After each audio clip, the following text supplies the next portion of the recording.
Welcome to SVR academy. ఈరోజు తమిళనాడులో 31st southern zonal council meeting జరుగుతుంది.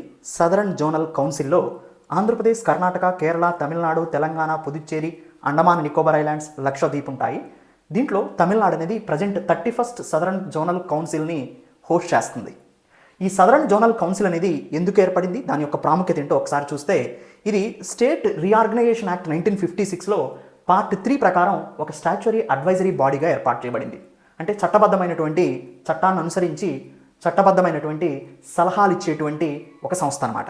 దీన్ని స్టాచ్యురీ అడ్వైజరీ బాడీగా రికగ్నైజ్ చేయడం జరిగింది సదరన్ జోనల్ కౌన్సిల్ని. దీని యొక్క ఎయిమ్ ఏంటి అని చూస్తే, ఇంటర్ స్టేట్ కోఆపరేషన్, అంటే దక్షిణ రాష్ట్రాల మధ్యలో సహకారాన్ని పెంపొందించడం. కోఆపరేటివ్ ఫెడరలిజం, అంటే సెంట్రల్ గవర్నమెంట్కి స్టేట్ గవర్నమెంట్కి మధ్యలో ఒక వారధిలాగా ఇది పనిచేస్తుంది అనమాట. దీనికి చైర్మన్గా హోమ్ మినిస్టర్ ఉంటారు.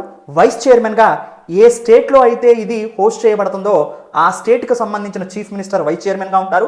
మెంబర్స్ చూస్తే ఆల్ స్టేట్స్ చీఫ్ మినిస్టర్సు, అంటే ఈ సదరన్ స్టేట్స్ యొక్క చీఫ్ మినిస్టర్సు, ప్రతి స్టేట్స్ నుంచి ఒక 2 మినిస్టర్సు, లెఫ్టినెంట్ గవర్నర్స్, అంటే మనకి ఏ అయితే యూనియన్ టెరిటరీస్ ఉన్నాయో వాటికి లెఫ్టినెంట్ గవర్నర్సు, వీళ్ళందరూ కూడా మెంబర్స్గా ఉంటారన్నమాట.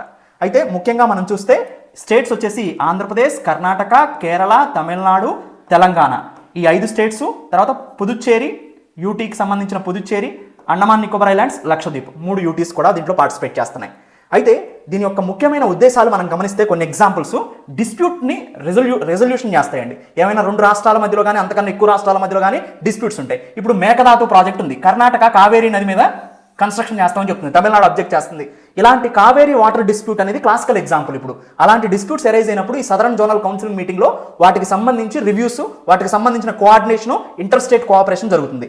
సో మీరు ముల్లై పెరియార్ డ్యామ్ ఉంది, ఆ ఇష్యూ కానీ, అలానే రీజనల్ కోఆర్డినేషన్ అంటే హెల్త్ కేర్ సిస్టమ్ ఒక స్టేట్ నుంచి ఇంకొక స్టేట్కి ఎలా కోఆర్డినేట్ చేసుకోవాలి, ఇంటర్నల్ సెక్యూరిటీ మీద, తర్వాత హెల్త్ కేర్ సిస్టమ్ మీద, ఇలాంటి వాటి మీద. దాంతోపాటు రీజనల్ వాటర్ షేరింగ్, 2 రాష్ట్రాలు ఒక నది మీద డిస్ప్యూట్ ఉంటే వాటిలో వాటర్ షేరింగ్కి సంబంధించి డిస్ప్యూట్ ట్రైబ్యునల్స్ని ఎలా కోఆర్డినేట్ చేసుకోవాలి, ఇవన్నీ కూడా. దాంతోపాటు డీలిమిటేషన్ కమిషన్ ఉందండి, ఈ డీలిమిటేషన్ చేయబోతున్నాం రాబోయే రోజుల్లో.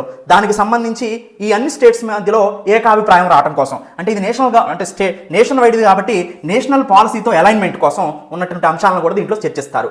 ఇది సదరన్ జోనల్ కౌన్సిల్ యొక్క ముఖ్యమైనటువంటి విషయాలు.